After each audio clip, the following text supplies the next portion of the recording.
G'day tubers, I'll stick man here, how you all going? Just come up Wallaroo, jump up, just pulled up here at the parking bay at the top of Wallaroo. Just giving a quick kick around and letting a few things cool down. Bit of a jump up, 102 tonne I'm grossing today, so a bit fat. Well, legal, but heavy. A few people ask, well, what the hell is an AB triple? People aren't aware, I'll show you. You got the truck first. That's a Kenworth T908 by the way, for people that don't know. The lead trailer. And down here you've got a dolly, or people over in the States know as a converter. That's hooked onto the back of the lead. Then you've got an A trailer and a B trailer. So it's pretty much a B double swinging off the back of the single. So, a couple of slight different variations. You know, you might have what they call pocket doubles, which are shorter back trailers, only 2 axles per trailer. There you go, 36.5 metres long. I'm actually 36.45 metres long. I've got bloody 5 centimetres to spare.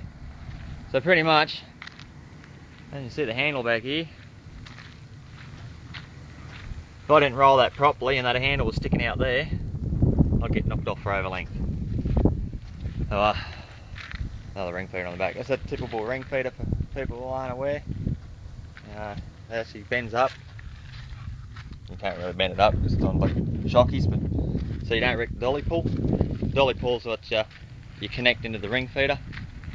Those people who might be on my Facebook put up a post last night while I was cruising along. I was running over toads because it's been so wet up around this area. I said, doing my part for Australia, running over toads. I think 14 tyres would sort of knacker them. When I was saying 14 tyres, I was counting the steer, the outside 2 tyres there on the drive, the outside 3 tyres there on the lead, outside 2 tyres there on the dolly, and the A trailer and the B trailer. So, yeah, well, it's 14 tyres there, plus 14 on the other side, that's 28. And then you've got the rest in the guts, which is 26, 28, makes 54 tyres plus 3 spares. I'm missing a spare, as you can see. So that's the truck I'm driving at the moment for people who aren't aware of. Sorry about the video, but I'm going to do it all in one take because my camera's bullshit themselves. So that little box down there, that's an ice pack. Aircon, that's probably for the benefit of people over the States. They're actually made in Brisbane. So, yeah, square tanks. That little tiny tank there, that's for my hydraulic oil for my PDO. That's fuel. On the other side I've got 2 big fuel tanks. And up the back there, just see it there, it's auto grease. I think they're pretty common nowadays. But, she's relatively standard. There's the caravan. That's the road train. Got 2 spotties there, but I want to move them up to off on top of here. It's working a bit better that way. Snorkels. So there's the 2 full size tanks there.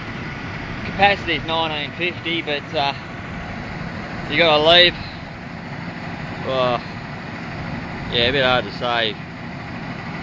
You got to leave about the top of my finger there, that much fuel on the bottom of them, otherwise you start sucking air when you go over the Australians, rough roads. A couple little lights up there. So that's what an AB triple is. Now everything should be just about cooled down by now. I'm talking about those toads. As you can see on the flaps there, combination of toad guts and cow shit. Lovely. Another question that's been asked is, how do I know I got the right weight? Well, the whole setup's on air, except for the steer. Wait for that to adjust. Air gauge.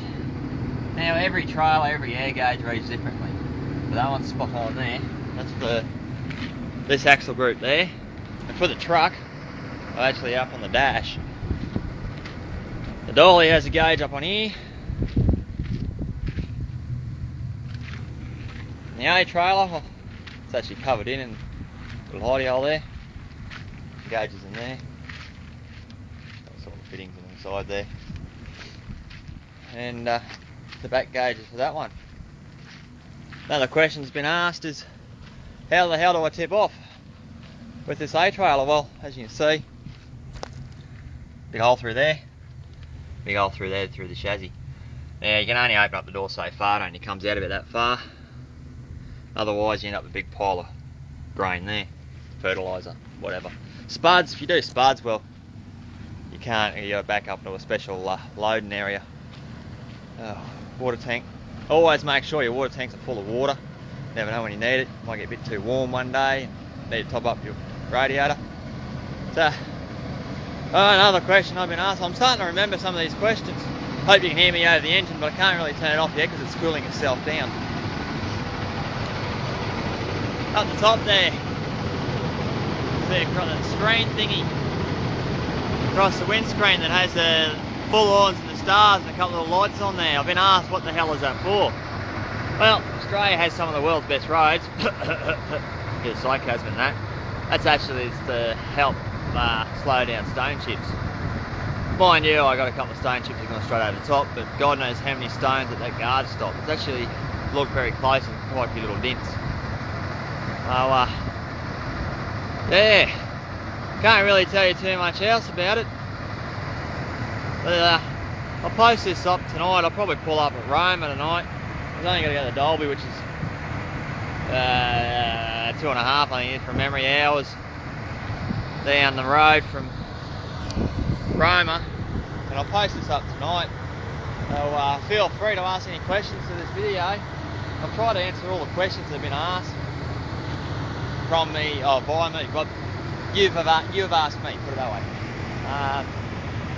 So any that I missed, feel free to whack them up on here.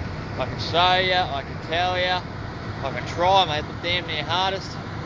But that'll do for now, anyone.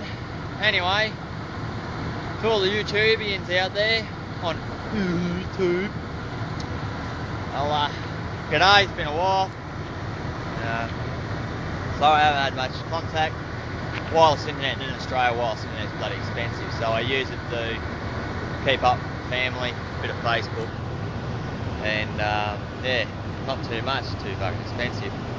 And for you, Dave, before you get me on a safety breach on this damn video, I haven't got my high vis shirt on because it's filthy. Took it off. I got a high vis vest but it's on the seat. I can't be bothered putting it on. So yeah. Anyway, till next time, hooroo.